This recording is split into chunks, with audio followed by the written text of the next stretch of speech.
আমি আজকে আপনাদেরকে অটো রিভার্স ফরওয়ার্ড সার্কিট বানিয়ে দেখাবো। এই জন্য আমি 4টি টাইমার নিচ্ছি। বিভিন্নভাবে বানানো যেতে পারে, এটা টাইমারের সাহায্যে বানানো সম্ভব। তো আমি এটাকে একটা বানিয়ে দেখাচ্ছি, আশা করি ভিডিও দেখলে কিছু শিখতে পারবেন। এদের 4টা টাইমারের সাহায্যে কী করে আমি অটো রিভার্স ফরওয়ার্ড বানাবো। এই জন্য আমি প্রথমে এই 4টি টাইমারের, আপনারা টাইমার সম্পর্কে অবশ্যই জানেন, আর যদি টাইমার সম্পর্কে কারোর কোনো কনফিউজ থাকে তাহলে আমার অনেক ভিডিও আছে যেখানে টাইমার সম্পর্কে বলা হয়েছে, বেসিক টাইমার কানেকশন নিয়ে। এখন হলো আমি এই টাইমারগুলো কানেকশন শুরু করি, যেটা করতে চাচ্ছিলাম আর কি। এই জন্য আমরা প্রত্যেকটি টাইমারের যে সাপ্লাই আছে ইনপুট 2 আর 7, তো আমি একটাতে সবগুলোতে আগে নিউট্রাল দিয়ে নিব। তো আমি একটা সাপ্লাই কর্ড নিয়েছি, একটা ফেজ আছে, একটা নিউট্রাল আছে। অবশ্যই এখন লাইন দেওয়া না, কারণ সবসময় লাইন বন্ধ অবস্থায় কাজ করবেন, সেফটি বজায় রাখবেন, না হলে যে কোনো মুহূর্তে বিপদ করতে পারে। আমি টাইমারগুলো এখন খুলে রাখছি যাতে কানেকশন করতে সুবিধা হয়। আমি সবগুলো টাইমার খুলে রেখে দিচ্ছি, শুধু বেসটাতে কানেকশন করব। আর এই বেসগুলোতে নাম্বারিং করা আছে।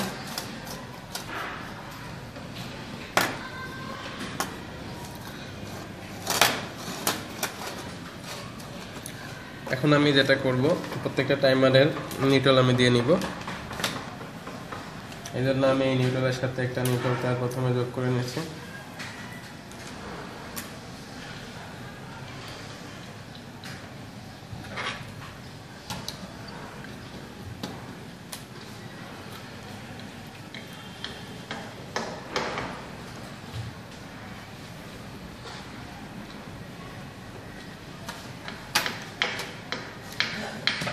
এর সাথে আমরা একটা নিউট্রাল যোগ করে নেব।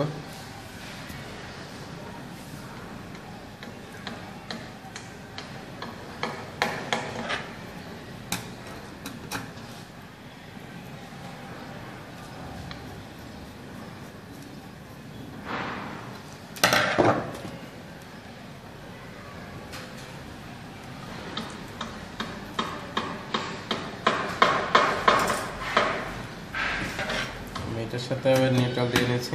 প্রত্যেকে 2 টার্মিনাল আমি দিচ্ছি। টার্মিনালগুলো 2 এবং 7 ইনপুট সাপ্লাই দিতে হয়, আমি 2 দিলাম। আপনার ইচ্ছা করলে 7-ও দিতে পারেন। আমার নিউট্রাল দেওয়া কমপ্লিট হয়ে গেল সবগুলোতে।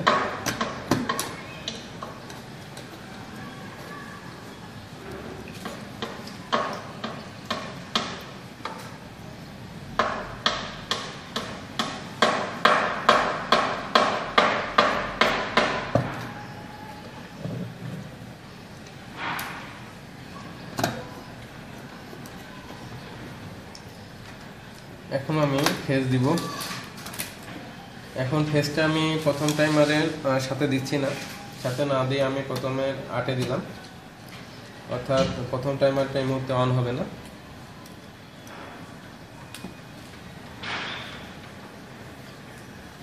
এর 8 এবং 5 এনসি আছে, তো আমি 5 থেকে টার্মিনালটি বের করে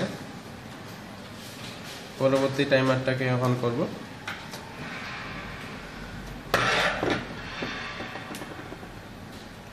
আমি 5 থেকে লাইনটা নিচ্ছি।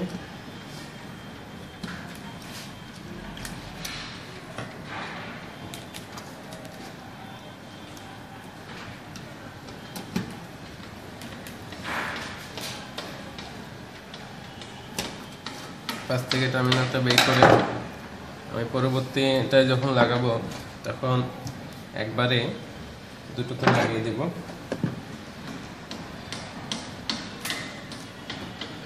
আমি পরবর্তীর 8-এও লাগাবো এবং পরবর্তীর 7-এও লাগাবো, অর্থাৎ পরবর্তী টাইমারটাকে অন করে দিব, পাওয়ারটা কমপ্লিট করে দিব। 2 নিউট্রাল তো দেওয়াই আছে, আর 7-এ লাইন পেলেই 2 নম্বর টাইমারটা চালু হয়ে যাবে। এই জন্য আমি পরবর্তীর 8-এ দিলাম। 8-এর লাইনটা অবশ্য পাশে পেয়ে যাবে, 8 থেকে 5 এনসি। আর এখান থেকে নিয়ে আমি এই টাইমারটাকে আমি চালু করে দিচ্ছি।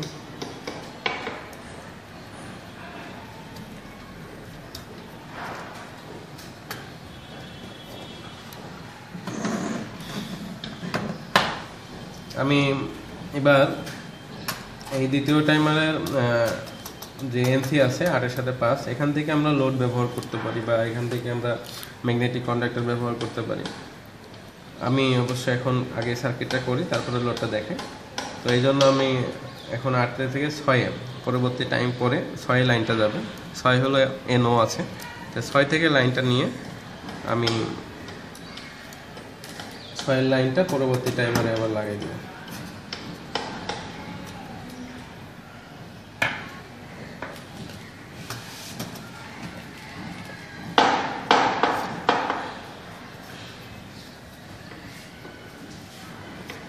থেকে লাইনটা নিলাম, এটা পরবর্তী টাইমারে সাপ্লাই দিয়ে দিব। সাপ্লাইয়ের আপনার ইস্যু দিব, 7-এও দিব এবং 8-এও দিব। 8 হলো সার্কিটের জন্য আর 7 হলো টাইমারটা অন হওয়ার জন্য।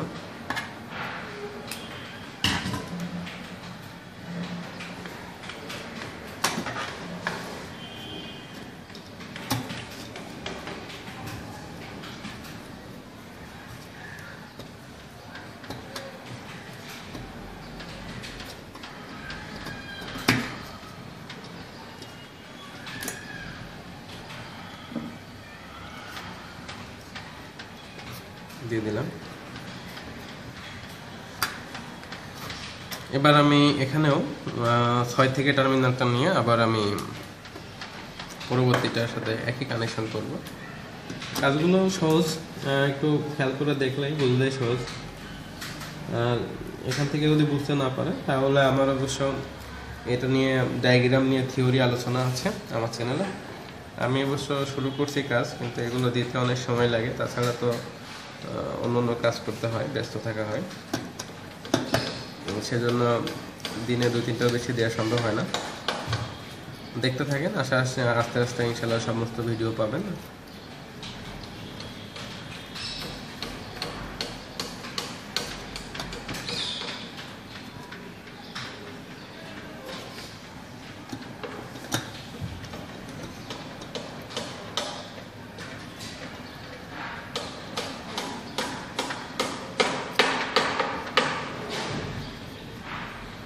এটা 8-এ দিয়ে দিলাম এবং সাথে শর্ট করে দিলাম।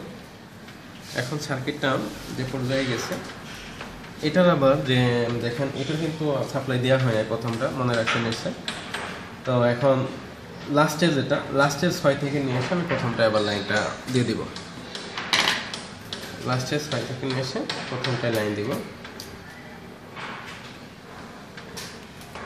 তো এটা 6 থেকে যখন লাইনটা আমি নিব,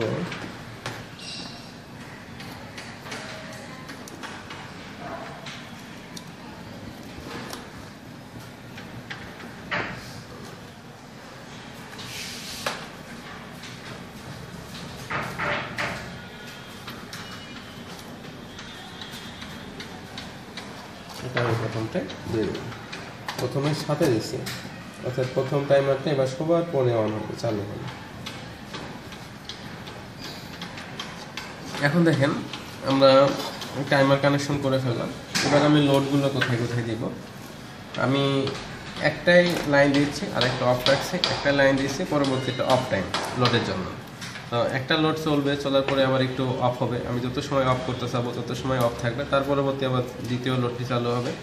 একবার যে টাইমটা আমি দিয়ে দিব, এই টাইমটাই কন্টিনিউসলি তারা এভাবে কাজ করে যাবে।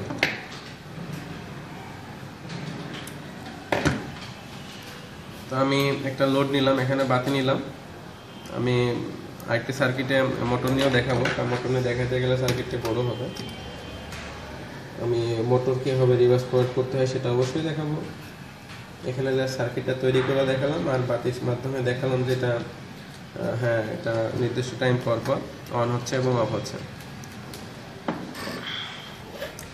আমি দ্বিতীয়টাই লাগালাম এবং চতুর্থটাই লাগালাম। এটা লাগালাম হলো আমি উভয়তেই, এটা আমি 5-এর সাথে লাগালাম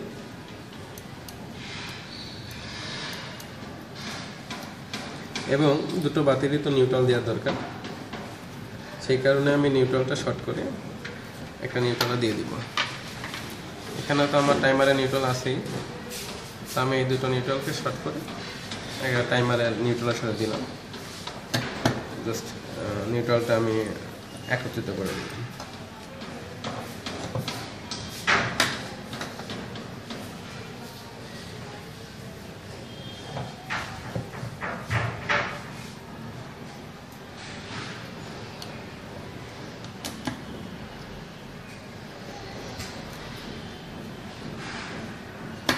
একত্রিত করে দিলাম। এখন আমরা সার্কিটটা চেক করব। অবশ্যই এই সমস্ত সার্কিট অনেক সময় একটু প্রবলেম আসতে পারে টাইমিং মেলার জন্য, আদার না। এই জন্য সার্কিট বানালে সে সার্কিট একটু পরীক্ষা করতে সময় নিতে হয়। কোনো কাজই করার পরে অবশ্যই চেক করতে হয় ভালো করে কোনো জায়গায় ভুল ত্রুটি হলো কিনা। আর বৈদ্যুতিক কাজে তো অনেক ত্রুটি হতেই পারে এবং এটা অবশ্যই সাবধানতা বজায় রেখে কাজ করবেন। দেখেন এটা আমার হলো প্রথম বাতিটা চালু হলো, এখন একটা টাইমারই অন হয়েছে। আমি টাইমটা কমাই দিই দ্রুত। এটা অফ পজিশনের পরে আমার দ্বিতীয় টাইমারে গেছে।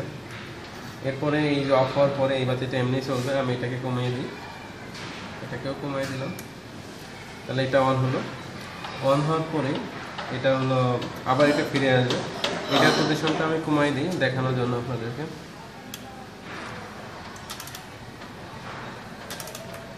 এখানে বসে একটু টাইমিং গ্যাপ করছে।